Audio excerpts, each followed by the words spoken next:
Hello, friends. Welcome to this edition of the Get Cyber Smart program. In this edition, we're going to talk about part 4 of my series on protecting seniors online. This particular episode will be how to protect the seniors, what you can do to keep them safe so they don't become victims online. So I know that if you are watching this live stream on YouTube or LinkedIn, you're probably wondering why this was not at 4 o'clock like it was supposed to be. Part of that had to do with timing, and so I'm doing this a little earlier than I originally planned.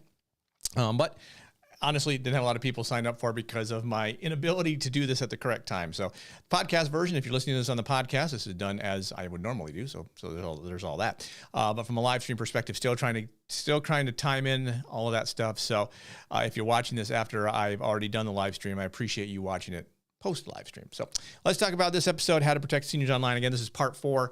What is the protection? In other words, if you have seniors in your life, whether they're relatives, whether they're close friends, whether they're neighbors, it's incumbent on all of us to try to help keep them safe online so they don't become victims, because seniors are the most targeted victim group online by cyber criminals. So let's get right into the PowerPoint on this. So here we go. All right, so talking about how to protect seniors online, it's pretty simple. There's a couple things you do. This is not going to be all-inclusive, obviously. A lot of this has to do with educating those seniors in your lives as to what the scams are that we talked about previously, your romance scams, your text scams, all that kind of stuff. And these are ways that you can help them so they don't become victims. And this is one of these things where it has to be continuous. You can't kind of just do it once and figure we're good to go. I've told them what they need to know, and they should be safe. This should be an ongoing, repetitive, consistent type of activity because the threats are always changing. There's always new scams. You should let them know that if they get an email or they get a phone call that seems odd, they should check with you first or check with another family member first so that they can confirm that if someone's saying that their bank account has been compromised, that it really, truly has. So let's talk about just some of the basics to how to start that method or that procedure for keeping the seniors in your life safe. First one is basically, like I said, educate them. Let them know what the scams are, what to be on the lookout for. As new ones come about, let them know kind of what those are. Second one, and this is probably, the next two are probably big ones, help them develop a strong password for all their critical accounts.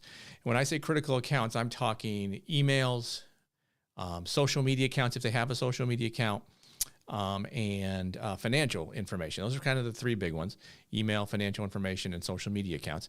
So they should have a strong password. When I say strong, I mean like 13 characters or more, a mixture of letters, numbers, and symbols. Now, is that always easy to do? No, it's hard to remember all those. If you're not a senior, it's hard to remember all those things. But what you can do is help them get a password manager.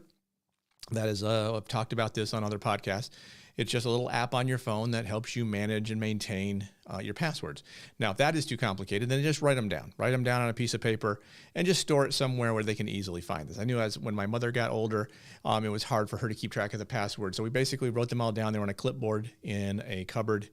If she got robbed, the passwords were probably the least problem we really necessarily had. So with that, just make sure you have somewhere that's easy to access those passwords. Password manager is the best, but again, it's no problem writing them down. Just have them stored somewhere safely, so they are at least a little secure. Help them set up multi-factor authentication on those same accounts, on your email, on your social media accounts, on your financial accounts, bank accounts, investment accounts, things like that. Because if you have multi-factor authentication set up, chances are most of the seniors have had some information compromised in a data breach. There's been a ton of data breaches over the last week or two. You've got T-Mobile. You'd think I would know them off the top of my head because I write about them all the time, but there were just a bunch of hacks over the week that resulted in a lot of data being breached. LifeLock was another one. So there's information about them, probably legitimate username, password combinations available on the dark web for people to use. In the LifeLock account, actual user accounts were compromised because bad guys had legitimate login information from LifeLock users, and they were able to find the combinations that work to get into accounts because those accounts were not protected by multi-factor authentication. Multi-factor authentication is that second level of security that you get when you log into an account, be it a text message, be it an app on your phone, be it an email with a 6-digit code, whatever. Set something up to help add that extra layer of protection. Again, It may take some time to help them understand why they're doing it and what that is, but it's really these two things are the key things to really eliminate or reducing the amount of risk that seniors can have so they won't get into trouble later down the line. Help them understand and have safe social media habits, meaning, be leery of how much information you put about yourself online. Be leery of getting into relationships with people you do not know online, romance scams being one of the bigger scams targeting seniors. So if they're online on a social media account, just understand as they interact with people, just be leery of people who are looking to become more friendly, to engage in some kind of romance activity. So just, make them aware again of what the threats are out there on these social media sites. Check their privacy settings on these social media sites. Again, on the social media sites, you want to make sure they have multi-factor authentication set up, but you also want to block certain bits of information, where they live, how old they are, things like that, photo tagging, anything you can think in those privacy settings that limits the amount of information bad guys can use to try to figure out who that person is and if it's someone who is scammable. Phone numbers. Shouldn't have phone numbers on social media accounts. If you want to talk to somebody on the phone and you trust them, you give them the phone number. Don't just make it easily available on social media accounts. Now, I say that, and if you go to my LinkedIn account, my phone number is there, but that's more for business purposes. So that's why I have that there. From a senior, if I was a senior, I was retired, I would not have any of that information out there. So again, check those privacy settings and check them frequently because they are often changing and they're not always going to be the same as they were before. Okay, so there's that. Help them keep their devices updated. So their iPhones, their computers, their tablets, make sure that when updates come from those particular devices, that you update them.